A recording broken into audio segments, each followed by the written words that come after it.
After nearly a month and a half, the United Auto Workers claw their way to an agreement. Is it enough to get the green light from workers who had their expectations set sky high?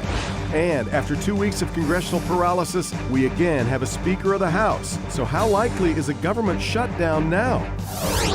Today is Sunday, October 29, 2023, and this is Flashpoint. Hi, welcome to Flashpoint. After a very big week in the Motor City, I had started to hear a lot of worrisome predictions that the United Auto Workers strike might last until Thanksgiving, but thankfully Ford broke the seal on reaching an agreement. It comes just before Halloween. Good thing, because it was getting rather scary. And of course, it's not really over yet. Today, National Council gathering here to look over the specifics of the deal, and then after they weigh in, it'll be up to the rank and file to ratify it. So this ratification process begins. Now, to many, this would seem a slam dunk, given the size of the raises and the other benefits in the deal. But someone close to the negotiations told me last week there is worry the expectation bar was set too high and workers may want more. And it's not a vacuum. Is this a good move or a bad move for the massive supplier network? We're going to talk about all of that this morning. We are also going to talk politics now that we finally have a Speaker of the House again. But Mike Johnson is the least experienced Speaker to take over the gavel in more than 100 years. And he takes over in such a very challenging time. What should we expect from this new edition of the American Congress? All this morning on Flashpoint.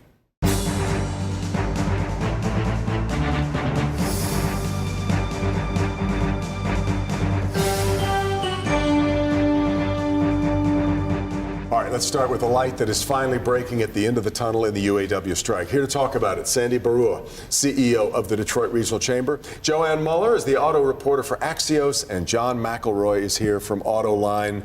John, I'm wondering how much credit I should be giving to you for this whole thing coming together.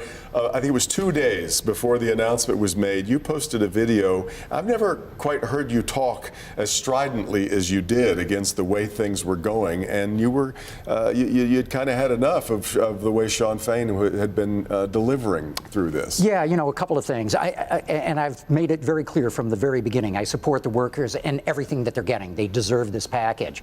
What I didn't like is the way that Sean Fain started attacking the companies, calling them the enemy, telling his members that the companies were screwing them over. I mean, how do you get people to work on improving quality, improving productivity? How do you take pride in your job if you're going to work for the enemy? I objected to that. And they had already negotiated a whale of a good contract. It got incrementally better after that.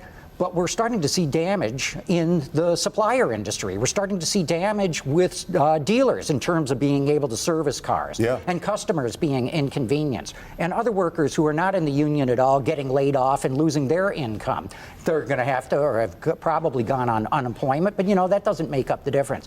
And that was my objection to the way that the strike was going.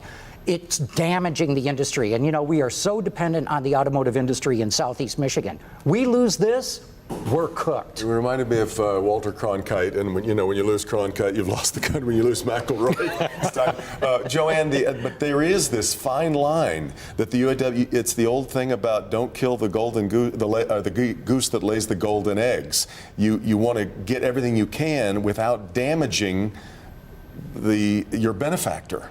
Correct. And, you know, I think that they've walked that line pretty well. I mean, I think those of us who cover this have found some of the tactics really unusual and, you know, very belligerent in many ways. But look at what they've accomplished. I mean, these wages of about 25% for existing workers, the parts workers, the people who work in parts depots, they're going from about $16 an hour to $40 an hour in 4 years. Life-changing. It is life-changing, and they have a lot to be happy about, for sure. I expect it to be ratified.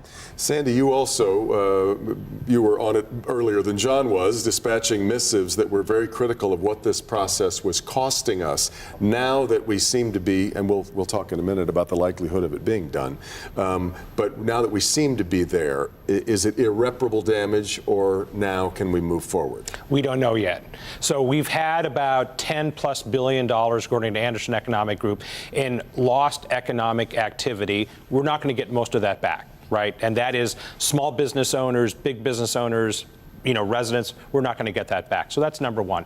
Number two is that, we don't know yet what the losses are going to be in the supplier world. I mean, John and I were talking off camera. Some of these smaller suppliers, once they have to lay off people, and they've had to do a lot of that because of the UAW strike, they don't know where their people go. They get jobs at Amazon warehouses. They have to rehire all of them. So that's going to take a long time to ripple through the system. And most importantly, at least for my day job, is what does this mean for Michigan? And it does not mean anything good for Michigan. I mean, we've had a whole series of things, this UAW strike being probably the biggest thing, that has put out a big old-fashioned not open for business sign here. So I think what the UAW has done is that I think they've won this battle. Good for them. They won it through the democratic process, but I think they're going to lose this war. Sean Fain kept pointing to public opinion polls that showed that a lot of Americans were aligned with the union's demands. Now, you're right, those aren't the CEOs that make the decisions about where we're going to put a new plant, but that Eat the Rich shirt was not like an outlier. But you and I both do enough polling to know that I can get a poll to say just about anything you wanted to say, because we also have polling that shows that that's not the case, especially when you say that, hey, they're going to end this contract with, $100,000 a year. They're going to have zero health care costs. They're going to have 5 weeks of vacation. They're going to have 20 paid vacation days. So in other words, the family shopping for an Equinox is likely, to have less of a salary than the guy and the gal who made it. John, Sean Fain wants to believe that he is leading the comeback of the American worker. How likely is that to be the narrative that ends up playing out? Because we've got strikes happening in other places now. Look, it's entirely possible. Sean Fain has driven the whole narrative about this strike. His communication skills have been par excellence. And we're seeing it beyond the auto industry. It's the baristas at Starbucks. It's the UPS drivers, that are Teamsters. It's Amazon warehouse people. There's a tight labor market. Labor recognizes, boy, if they ever had leverage, now's the time. And we know that the working class has seen its income flatline for the last couple of decades. So I think Sean Fain sees this as an opportunity, not just for the UAW, but for a broader labor movement. Let me stay with the suppliers for a second, though, Joanne, because what is the likelihood now that if the automakers have to lay out this much money to their workers, the squeeze gets tighter around what is already a pretty tense relationship sometimes between the automakers and their suppliers? Look, everything bad flows downhill. You know that, right? Yes, I've heard that. I'm trying to be polite. But look, I believe the industry is adapting. We're in the messy middle of a gigantic transition to electric, autonomous vehicles, and so forth. What I do think is that what we should watch is what he does next, what the UAW does next. I believe they're going to try to organize some of these non-union plants. I'm talking about, other assembly makers, Toyota, Tesla, Hyundai. Right. They have tried for 40 years, never succeeded. But for the reasons that John cited, there is a new labor movement in this country right now. It's being driven by young people. It's being driven by people who have been left behind. And I think if there is a chance for organizing to happen, this is the moment. And we'll see. There's a lot of energy behind it. This has been something you and I have talked about in this program. So the demands of the modern worker. They want to work remotely. They walk hard away to assemble from a car from your couch. Yeah. Well, that's fair too, but that doesn't make them less demanding about the conditions under which they want to work and the what they expect, the compensation they expect for it. Our board member Peter Quigley of Kelly Services said that the war for talent is over. Talent won, and that is an example of what's happening here. Now we don't know how the economy is going to unfold. Right, we're already seeing significant calming of the labor market. Yes, John's right. It's still a tight labor market, but turnover is dramatically down. Wage inflation is really settling down. The demands that we're seeing new workers ask from their employers, much more reasonable than they were a year and a half ago. Interesting. What's the outlook? I don't want to act like everybody can start dancing in the end zone here, John. I talked to somebody fairly close to the negotiations last week. Doesn't expect this vote to be a slam dunk because Sean Fain set the expectations so high. That's right. Maybe some believe that we caved a little early. Sure. Not only that, we saw the UAW Mack truck workers reject a contract, overwhelmingly reject it. We've seen workers out on the line, UAW D3 workers, say, hey, they caved too early with Ford. They should have gotten more out of it. But my gut feel tells me most people are ready to get back to work. They think this contract is terrific, and they just want the strike over and done with. Joanne? Yeah, I would agree. I expect it to be ratified by a wide margin, actually. I think that they're made up for a lot of lost ground with this contract, and I think that they will go for it, even if they didn't get everything they want, like a 4-day work week. Oh, that's right. Or a full pension again. That was a non-starter in my view. Especially for the retirees. Yeah, exactly. Gang, thanks so much for the conversation. Really appreciate it. We come back, we will talk politics. We now have a Speaker of the House again. This is Flashpoint on Local 4.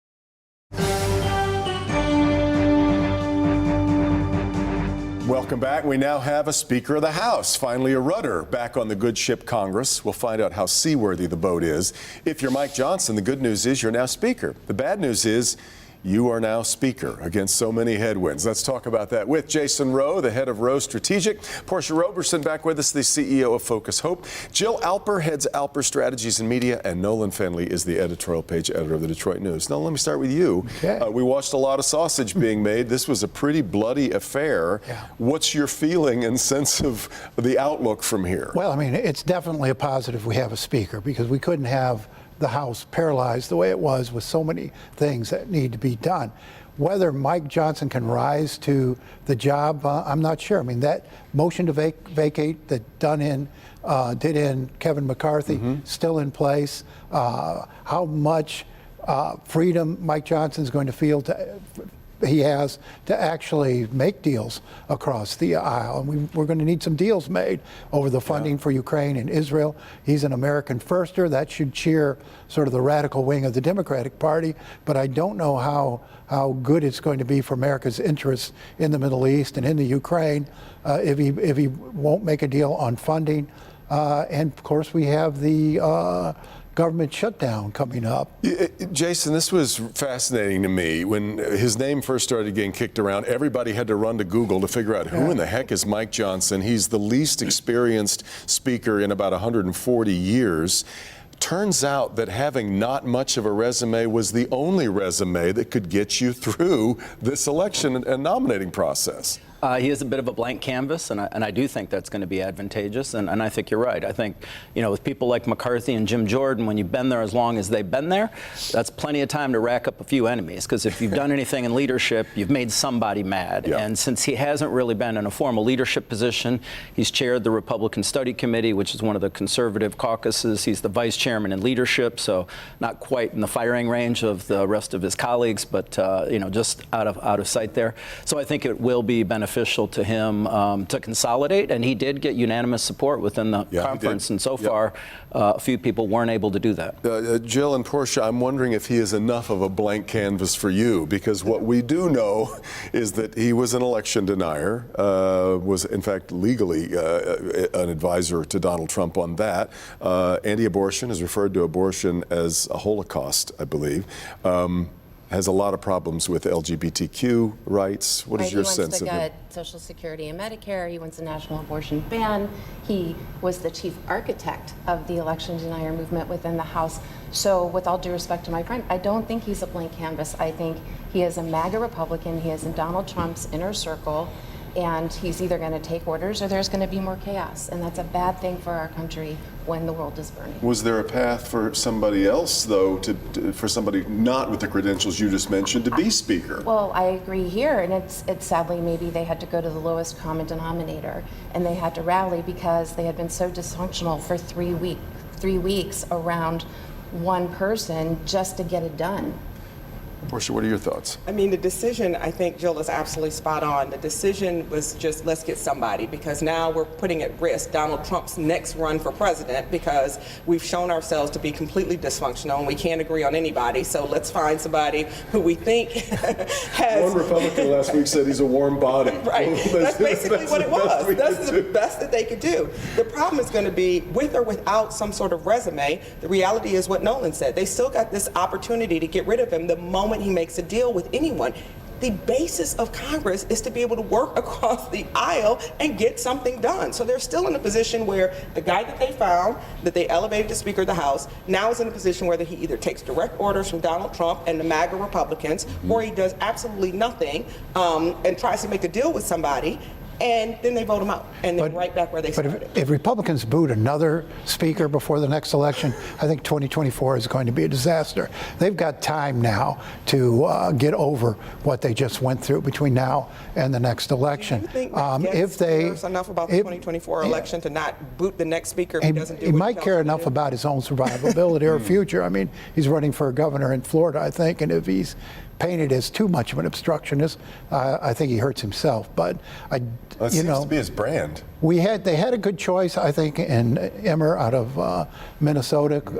Probably would have been a speaker in the mold of Kevin McCarthy. And you know what this speaker, what Mike Johnson, what any Republican speaker has to realize is you only control 1/3 of the government, and you don't get then to set the priorities, and you don't get to pass a whole lot of legislation. What you have to learn to do, and I think McCarthy was learning to do it, is use that power and influence you have to shape the legislation so you don't get rolled over. I'm afraid Johnson is going to either get rolled over or dig in and destroy any hopes Republicans have. You know, one of the things about him being new and having so little time now before this next deadline comes up, Jason, is we are hearing, I think it was Matt Gaetz actually last week, who was willing to consider a short-term funding bill just because we've got a new guy there. Let's let him get his feet under him. So maybe a new guy coming in this late helps us avoid a shutdown, at least for a temporary way. Right? Yeah, and I think make sense? I think it does make sense. And already since he was chosen, they've already finished one of the appropriations bills in the House. They have 7 more. So they're certainly on a path. They recognize they don't have that many legislative days until November 17th to get this done. And even if he can produce, bills coming out of the House that are more conservative than a Democrat Senate are going to embrace, you still have to go to conference committee. And when that bill comes back to the floor, the entire Republican Congress, from MAGA to Never Trumpers, are all going to have to make a decision, as are Democrats. Because remember, this is going to be something that conference worked out with Senate Democrats. So you have to think what comes back might be something that a bipartisan coalition could vote together on and get done. Meanwhile, all of these indictments and legal proceedings against Donald Trump keep going on in the background, not even in the background, really, after we just saw him get slapped down on violating the gag order. But does any of that matter to the current landscape, Jill? Can you find a way where it seems to matter? It matters for our democracy, but sadly, I don't know that it matters for the outcome of this Republican presidential primary. And it seems that our leaders in Congress on the Republican side are oblivious to it. There's just nothing that will stop him. It's a reign of terror, and they're afraid to act out and stand up because of the consequences. Everybody is in self-preservation mode, it seems. And so, no, Devin, I don't think it matters. It was interesting, Portia, that Donald Trump didn't get his way. As his suggestions on who he wanted to be Speaker weren't necessarily. He put his weight behind a few people, and here we are, a couple other more people down the line. So maybe that power is loosening a little? I thought it was when it seemed as though more moderate Republicans were going to stand firm and say, no, we want to pull our party, as hard as, as difficult as it is, we want to pull them back to some party that we recognize. And then it all blew up because they got a guy again who is in lockstep with Donald Trump. So, I think that there was an effort there to maybe sort of get the party back to what anybody could recognize as a strong Republican Party, which I think is good for everyone, right? I don't think that's a bad thing. A good, strong Republican Party that looks like they can get things done, as well as a good, strong Democratic Party that can get things done, is a good thing for everyone. But unfortunately, being a problem in Michigan right now, where the party is in such disarray. The party's in such disarray. It doesn't serve anyone. And so, unfortunately, it doesn't seem to have worked. I mean, they tried everything they could to try to find somebody who would be a little bit more moderate. Nothing happened from that. I want to let you all talk a little bit. It's been a while since we've just talked pure politics, and we are heading into a big election year as we draw now close to a year out. I'm curious about what the races are that you all are finding most interesting. We've had a couple of announcements lately that we haven't spent a lot of time on the program talking about, given the UAW, Israel, on and on and on. But Mike Rogers getting into the Senate race. We had Adam Olye talking about running now again, announcing that he's running against Shri Thanedar. Give me your, what's the most interesting thing that you see out there right now for a year out? Well, I think this is going to be a three-party presidential race. We keep talking about Joe Biden and Donald Trump. I don't think that's going to be our only choices. I think we're going to have a good, solid third choice out of this no labels group. You already see their potential. If you look at got Kennedy running, and if you look at the polls with Kennedy's name included, he's drawn 15-16% of the vote, and he's not really been a very active candidate. And so you think if this no labels can produce a third party candidate with a big name, a bipartisan ticket, and some money behind them, I believe they can take 30-35% of the vote and make this a race.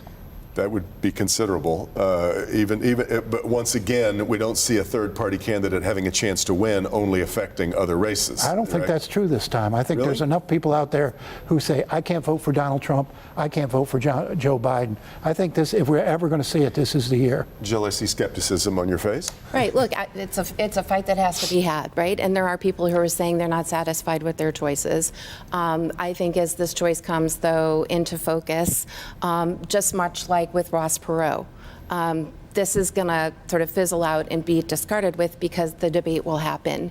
And this is not a moment, for all the reasons we talked about at the beginning of this segment, for there to be a splinter off vote that's not going to count, because it is exceptionally hard. I think even with Perot in the second race for presidency, with all the money in the world, he got 14%. Yeah, but he wasn't running against the caliber of candidates the Democratic and Republican parties are putting up this year. But I think the Biden record is going to do well. Only got about half a minute left. Let me let you both. What are you looking for? I think the Senate race is going to be really interesting here in Michigan. I think we've got some strong candidates. James Craig, the former police chief, has announced that he's running in that race. So I think, each party is going to have a strong primary. We'll see who comes out of it. Jason. The Senate race, but also control of the State House. I think Democrats moved on an anti-business agenda way more rapidly than anybody expected, and I think they're going to pay a price.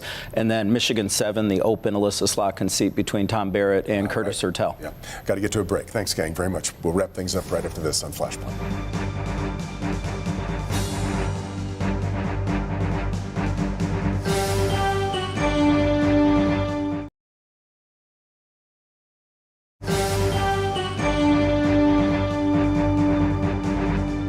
Once again, I have run out of time long before I have run out of questions. Such is life around here. Thanks so much for being here. Hope you have a great week. Meet the Press coming up next, and we'll see you next time right back here for Flashpoint.